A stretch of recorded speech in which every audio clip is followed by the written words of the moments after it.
ಬಸಳೆ ಸೊಪ್ಪು ಮನೆಯಲ್ಲಿ ಬೆಳೆಸಿದರೆ ಮತ್ತಿಷ್ಟು ಸುಲಭ.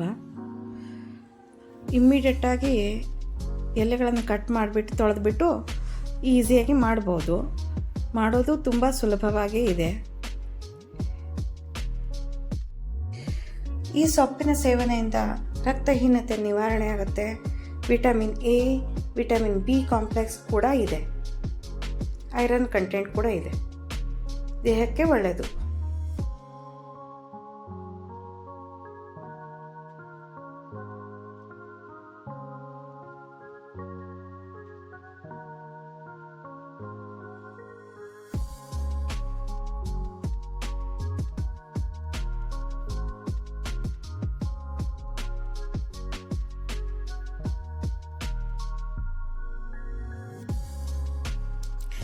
ನಮಸ್ಕಾರ ಎಲ್ಲರಿಗೂ, ಚಾನಲ್ಗೆ ಸ್ವಾಗತ. ನಾನು ಶ್ರುತಿ.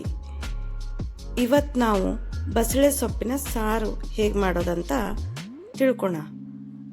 ನಾನು ಯಾವ ರೀತಿ ಮಾಡ್ತೀನಿ ಅಂತ ಇಲ್ಲಿ ತಿಳಿಸ್ಕೊಡ್ತೇನೆ.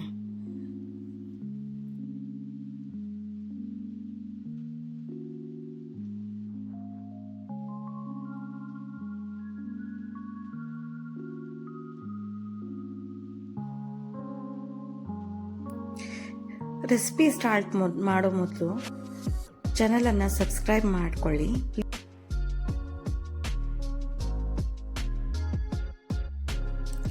ಬಸಳೆ ಸೊಪ್ಪನ್ನು ಚೆನ್ನಾಗಿ ತೊಳೆದುಕೊಂಡು ಉಪ್ಪು ನೀರಲ್ಲಿ ತೊಳೆದುಕೊಳ್ಳಿ. ಚಿಕ್ಕದಾಗಿ ಹೆಚ್ಕೊಳ್ಳಿ.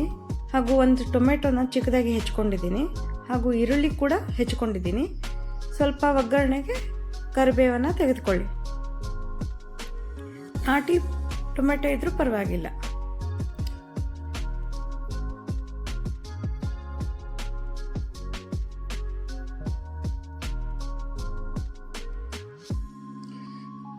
ಇವಾಗ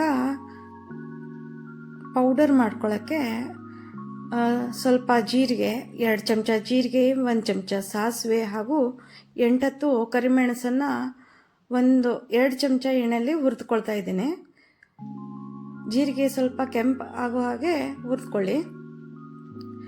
ಸಾಸಿವೆ ಚಟಪಟ ಅನ್ನಬೇಕು. ಕರಿಮೆಣಸು ಕೂಡ ಸ್ವಲ್ಪ ಹುರಿದುಕೊಳ್ಳಿ. ನಂತರ ತಣ್ಣಗಾದ್ಮೇಲೆ ಅದನ್ನು ಗ್ರೈಂಡ್ ಮಾಡ್ಕೊಳ್ಳಿ. ಅದನ್ನು ಸಾಂಬಾರ್ ಪೌಡರ್ ಥರ ಯೂಸ್ ಮಾಡ್ಬೋದು.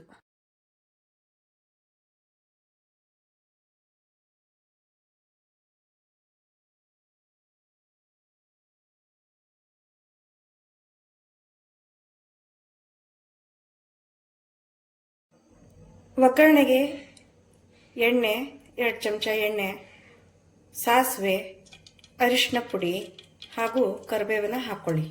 ಹಾಗೆ ಇಂಗನ್ನು ಕೂಡ ಬೆರೆಸ್ಕೊಳ್ಳಿ. ಸೊಪ್ಪಿನ ಹಸಿ ವಾಸನೆಗೂ ಹಾಕಿದ್ರೆ ಯಾವುದೇ ಅಡುಗೆ ಕೂಡ ರುಚಿಯಾಗಿರುತ್ತೆ. ಫ್ರೈ ಮಾಡ್ಕೊಳ್ಳಿ.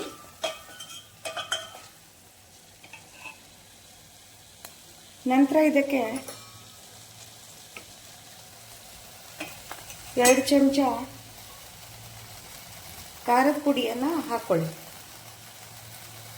ಕಾಶ್ಮೀರಿ ಚಿಲ್ಲಿ ಅಥವಾ ಬ್ಯಾಡಗಿ ಮೆಣಸಿನ ಪುಡಿ ಅಂತ ಕರೀತಾರಲ್ಲ, ಅದನ್ನು ಹಾಕ್ಕೊಳ್ಳಿ. ಅಂದರೆ ಕಲರ್ ಚೆನ್ನಾಗಿ ಬರುತ್ತೆ.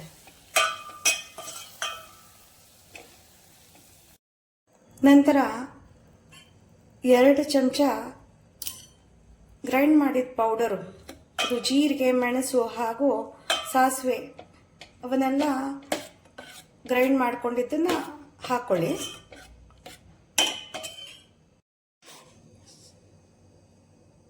ನೀರನ್ನು ಹಾಕ್ಕೊಳ್ಳಿ. ರುಚಿಗೆ ತಕ್ಕಷ್ಟು ಉಪ್ಪನ್ನು ಬೆರೆಸ್ಕೊಳ್ಳಿ. ಹಾಗೆ ಬೆಲ್ಲ ಕೂಡ ಹಾಕ್ಕೊಳ್ಳಿ. ನಿಮಗೆ ಸಿಹಿ ಇಷ್ಟ ಆದರೆ ಸ್ವಲ್ಪ ಜಾಸ್ತಿ ಹಾಕ್ಕೊಳ್ಳಿ, ಇಲ್ಲದಿದ್ದರೆ 1 ಚಮಚ ಹಾಕ್ಕೊಳ್ಳಿ. ಚೆನ್ನಾಗಿ ಒಂದು ಕುದಿ ಬರಬೇಕು. ನಂತರ ನಾನು ತೊಗರಿಬೇಳೆನ ಬೇಯಿಸ್ಕೊಂಡು ಇಟ್ಕೊಂಡಿದ್ದೀನಿ. ಅದನ್ನು ಪಾತ್ರೆಗೆ ಹಾಕ್ಕೊಳ್ತೇನೆ. ನೋಡ್ತಾ ಇರ್ಬೋದು, ನಾನು ಬೇಳೆನ ಹಾಕ್ಕೊಂಡಿದ್ದೀನಿ. ಇದು ಚೆನ್ನಾಗಿ ಒಂದು ಕುದಿ ಬರಬೇಕು.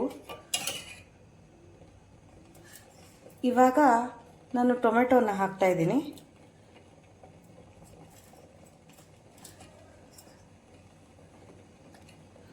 ಹುಳಿ ಇಷ್ಟ ಆದರೆ ನೀವು ನಾಟಿ ಟೊಮೆಟೊನ ಯೂಸ್ ಮಾಡ್ಬೋದು. ಹುಳಿ ಇಷ್ಟ ಇರಲಿಲ್ಲ ಅಂದರೆ ಹೈಬ್ರಿಡ್ ಟೊಮೆಟೊನೂ ಕೂಡ ಯೂಸ್ ಮಾಡ್ಬೋದು. ಇವಾಗ ಕುದೀತಾ ಇದೆ. ಈ ಸ್ಟೇಜಲ್ಲಿ ಹೆಚ್ಚಿಟ್ಟ ಕೊತ್ತಂಬರಿಯನ್ನು ಹಾಕ್ತಾಯಿದ್ದೀನಿ.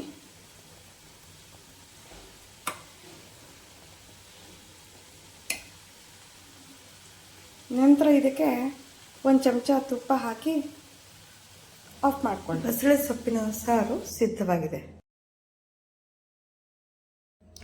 ಅನ್ನದೊಂದಿಗೆ ಸಾರು ಹಾಕ್ಕೊಂಡು ಸವಿಬೋದು.